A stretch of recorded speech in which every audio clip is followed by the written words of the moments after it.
Ça y est, j'ai vu Superman de James Gunn.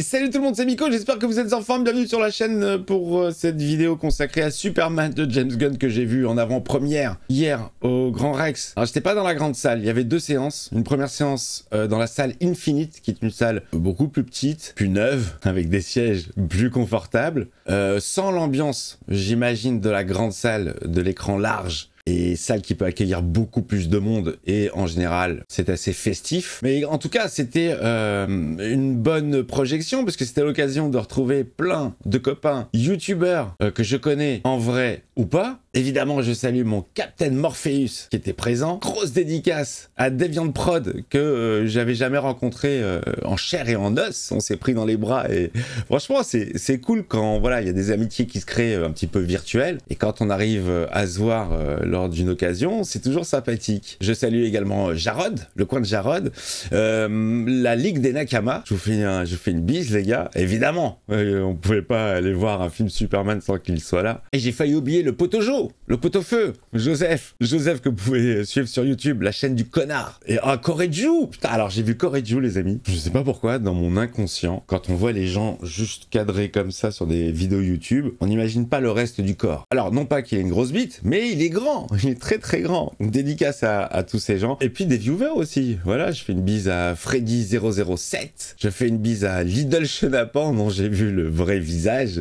J'ai raté Culture Geek. On s'est raté. Mais bon, ce n'est que partie remise. Et puis Culture Geek, je le connais. On se fait de temps en temps des ciné ensemble. Lui et ses grandes mains. Et ça fait toujours plaisir. Donc voilà, bonne ambiance. Je vais pas dire que j'avais pas d'a priori puisque évidemment que j'en avais. Tout ce que j'ai vu pour le moment en termes de promo balancé par James Gunn au compte-gouttes, j'ai pas vraiment apprécié ce que j'ai vu, à commencer par le costume, le petit teaser avec les yeux qui louchent à l'envers, l'apparition du chien. Il y a que le deuxième trailer qui m'avait un peu plus chauffé. On avait une conversation plutôt très sérieuse entre Loïs et Clark. C'est ça qui m'avait donné envie de voir le film. Voilà. Et puis bon, vous m'avez un peu poussé parce que j'avais dit que j'irais pas le voir. Je suis allé le voir. Donc, séance très sympathique. J'étais assis à côté du Captain. Petit message Captain, tu sens très bon. Je ne sais pas quel est ton parfum, mais en plus, bon, tu as perdu du poids, mais avec ta bonhomie, tu ressembles à un nounours, on a envie de te faire des câlins. Je voulais te faire passer le message que tu sens très bon. Alors, c'est ça qui est drôle, c'est que Captain Morpheus, alias Geekology, que vous pouvez évidemment follow sur YouTube, n'hésitez pas à follow tous les autres que j'ai cités. Lui, pro Superman, moi aussi je suis pro Superman, mais la différence que lui, il a tout le savoir comics que moi je n'ai pas. Ma connaissance de Superman part avant tout du long métrage que j'ai découvert en cassette vidéo. Je pense très franchement que c'est le premier film que j'ai vu sur une télévision. En tout cas, c'est le premier film qui m'a marqué. J'ai dû en voir peut-être d'autres auparavant, mais dans ma tête, c'est vraiment le number one. C'est une cassette vidéo que mon père louait pratiquement chaque semaine parce que je lui mettais la pression pour relouer le même film une fois que je l'avais découvert. Très vite, il avait fait son merege.com, à savoir que il m'avait fait une copie de ce film que je regardais en boucle. Superman 2 doit être le premier long métrage que j'ai découvert au cinéma. Alors, il faut que je vérifie avec les dates de sortie parce que ça se joue entre, je crois que c'est sur la même année, ça se joue entre E.T. et Tron. Je veux pas dire de conneries. En tout cas, dans mes souvenirs, c'est le premier film que j'ai vu au cinéma et j'en garde des souvenirs très intacts. C'est-à-dire que, évidemment, que je me souviens pas de toute ma vie étant petit, les souvenirs s'effacent avec le temps, mais il y a des impressions qui restent. Il y a des images imprégnées et j'ai souvenir d'une image très précise du film. Et donc ce personnage m'a marqué pour la vie. Alors oui, moi je ne m'y connais pas en comics, je m'y connais un petit peu. J'ai commencé aussi à lire des comics quand j'étais gamin, mais voilà, j'ai pas tout le savoir de Captain et c'est ça qui était sympa, c'est que lui, il était acquis à la cause et moi j'y allais avec bon des freins. Alors on va pas tourner autour du pot les amis, hein. De toute façon il y aura aucune image du film, hein, vous savez, Warner quand même tu sais. Bon, ça sera pas mon délire. C'est horrible de dire ça, hein, regardez, non, je suis assez déçu, je suis même très déçu. je me suis beaucoup ennuyé. Je trouve que le film est ultra plat. C'est paradoxal parce qu'il est ultra rempli de plein d'éléments, plein de personnages, mais je le trouve assez vide. Déjà, je le trouve pas joli, cinématographiquement parlant. On est là pour parler de cinéma. À la limite, si ça avait été un téléfilm sur une plateforme de VOD, ça aurait pu passer, mais pas au cinéma. Tu ne retrouves à aucun moment l'aspect filmique, le grain, la profondeur de champ, des plans réfléchis. Tout est un peu une bouillasse un petit peu numérique.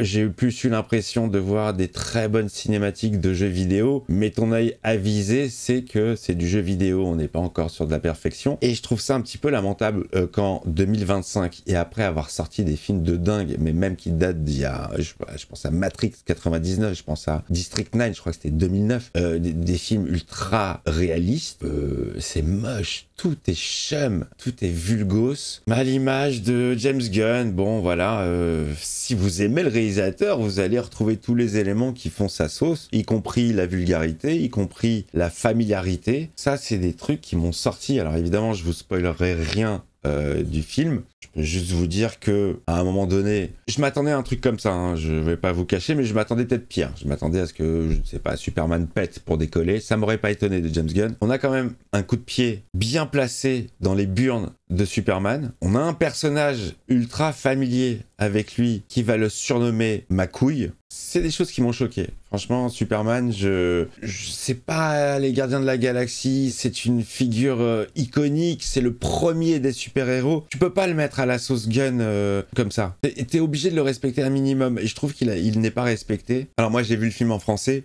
Captain, qui a enchaîné la séance en français, puis en VO après, m'a révélé qu'en VO, c'est pas ma couille que le personnage lui l'appelle, mais my bitch, ma pute quoi. Bon, c'est pas ce que j'attends de Superman. Au niveau iconisation, il y en a pas. 90% du film, Superman est en difficulté, Superman souffre, Superman chute, Superman est en galère. Bah enlève le super en fait. Man, on va l'appeler Man. Man galère pas mal. Là où normalement Superman doit sauver les gens, là c'est plus les gens qui sauvent Superman et qui l'aident à se relever. Il souffre beaucoup. Au niveau des super pouvoirs, on a l'utilisation du laser dans les yeux. Plutôt scène très sympathique. Bon, je vous spoil rien, on la voit dans la bande-annonce quand il fait son espèce de toupie. Ça marche nickel et c'est vrai que c'est quelque chose qu'on n'avait jamais vu avant. On a l'utilisation du super souffle, mais vraiment minime pour repousser des choses. Là où je suis vraiment déçu, c'est que on a...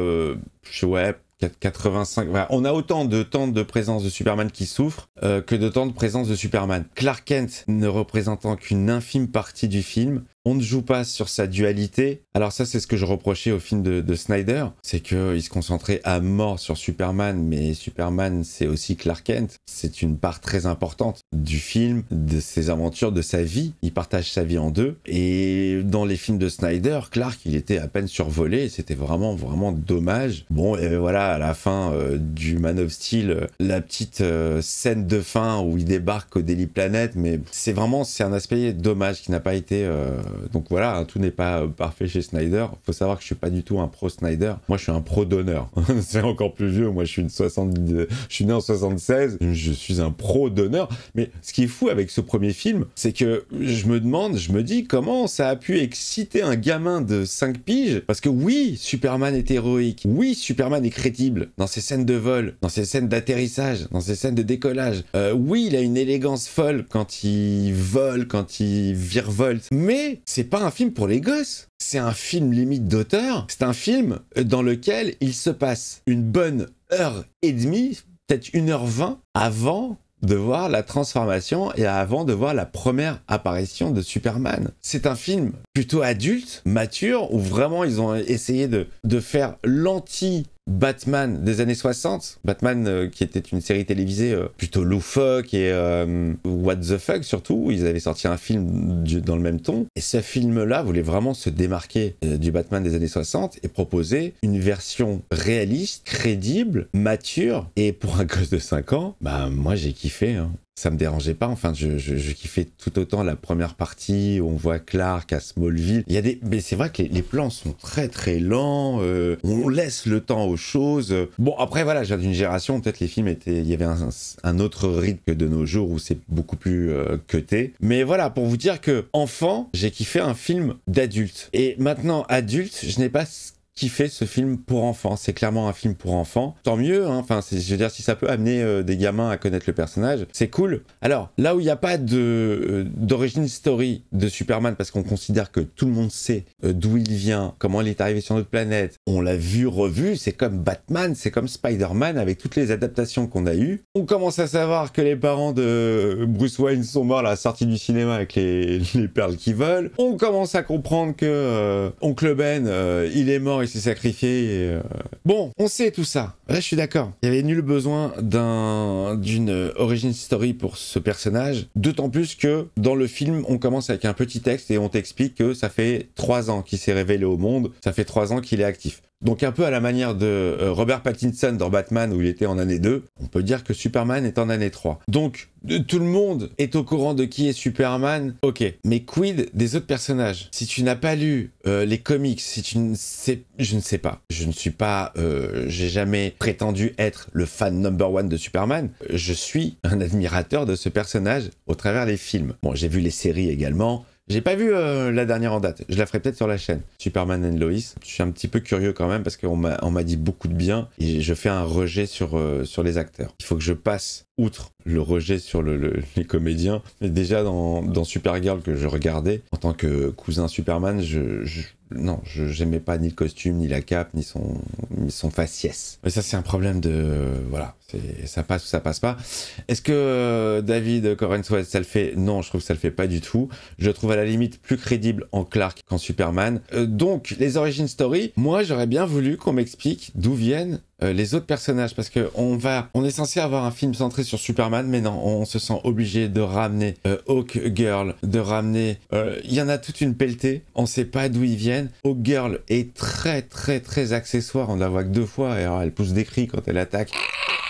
J'imagine qu'elle veut faire l'aigle. C'était assez ridicule et c'est vraiment dommage parce que c'est une comédienne que j'ai découvert dans la saison 2 de The Last of Us qui jouait le rôle de Dina. J'aimais beaucoup son personnage. J'aimais beaucoup sa façon de jouer, j'aimais bien ce qu'elle dégageait. Bon, tu la vois à visage découvert sur une seule scène, elle a le droit à un zoom sur elle, et sinon c'est basta, elle est accessoire. Alors bizarrement, le Green Lantern, que je descendais un petit peu en taillant sa coupe de Dumb and Dumber, mais tout le monde m'a expliqué que c'était comics accurate, qu'il est coiffé comme ça, qu'il a cet esprit, qu'il est un peu con comme personnage. C'est très marrant, c'est très très paradoxal les amis, parce que tout ce qui m'a déplu dans les bandes annonces et tout, c'est les éléments qui m'ont plu dans le film. Lui, son personnage, ça passe. Je trouve plutôt fun. Il est débile, mais un débile assumé. Et ces 2-3 répliques m'ont plutôt fait marrer. Le chien, Crypto, que je trouve plutôt mignon et ça fonctionne. Heureusement, il n'est pas présent pendant tout le film. Bon, il cabotine un peu. Bon, il fait le cabot, quoi, voilà, il fait le chien qui n'écoute pas, qui en fait qu'à sa tête et qui est un peu foufou. Mais à la finale, je trouve que ça le fait plutôt, alors que c'est Crypto. Non, le chien, ça le fait, il est plutôt mignon, il est très réaliste, et ouais, c'est vrai que moi j'aime bien les animaux, et ça le fait. Et puis en plus, il y a une explication à la fin du film de pourquoi il n'écoute personne.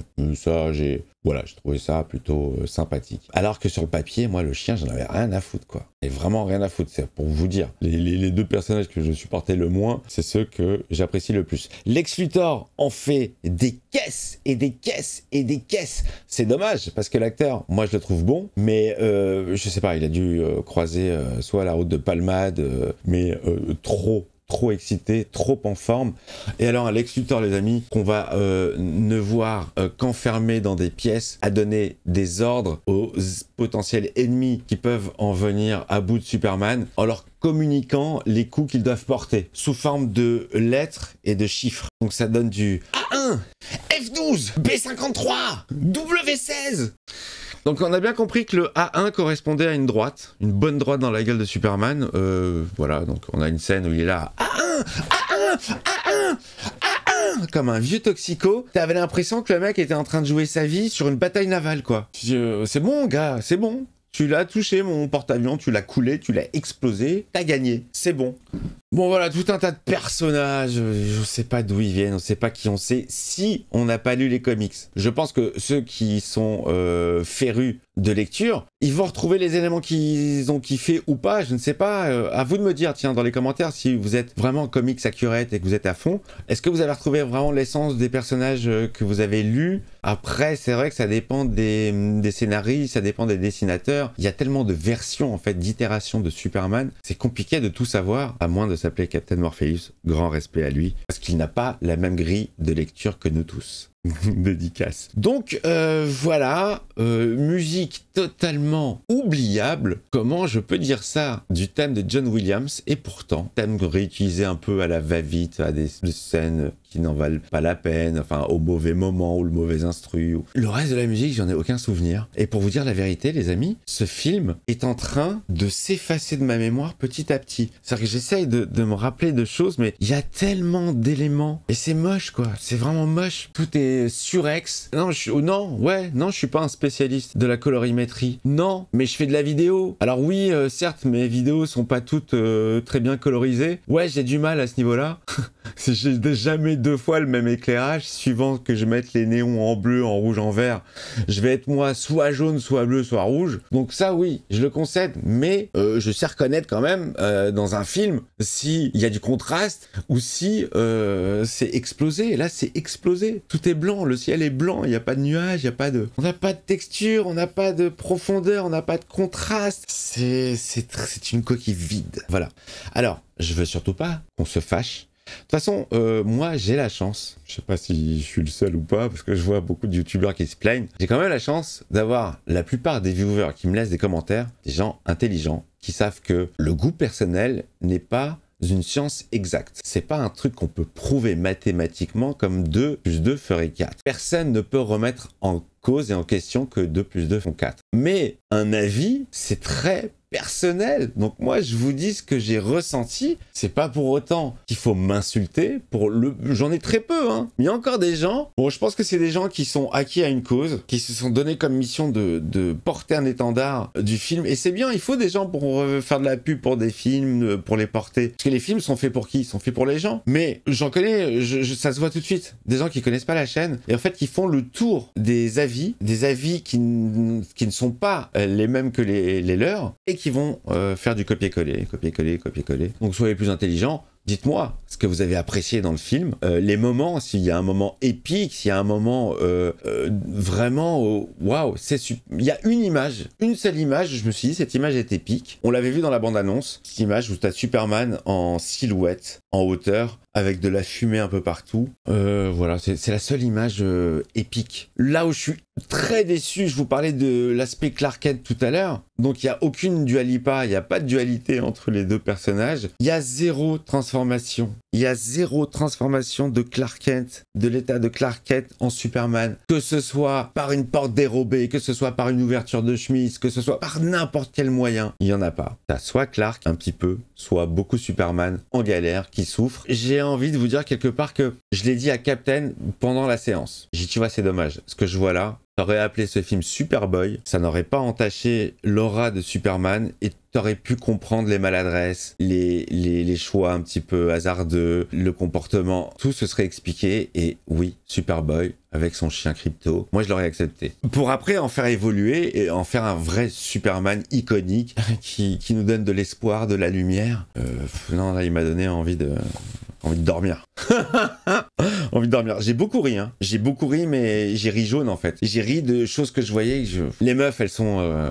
c'est des potiches. C'est toutes des potiches. Kat, Grant, on la voit 4 secondes. Alors ça, les nichons au ralenti, on les voit bien. Ça, on les a bien vus. Mademoiselle Teschmacher. Eve, plastique de rêve. Magnifique femme, mais... teubé à la race. Teubé, mais pas si teubé, mais quand même teubé. C'est-à-dire qu'elle va avoir une utilité dans l'histoire, une relation avec un autre personnage absolument pas crédible. L'autre personnage, je trouve tous les personnages moches. Les parents de Superman, moches. Que ce soit les vrais ou les adoptifs. Alors les parents adoptifs, on en rigolait avec David the Film Talker, parce que j'ai enregistré tout à l'heure une vidéo avec lui et Merej, Je vous spoilerai pas ce qu'ils ont pensé du film. Vous verrez la vidéo sur la chaîne de David the Film Talker. Mais on en rigolait entre nous en off en se disant que c'était les déchiens, quoi. C'est une parodie. Et ils sont chum à la race. Martha, j'ai bloqué sur Martha, on dirait une débile, quoi. Mais tu veux que je te lave tes bottes, mon fiston?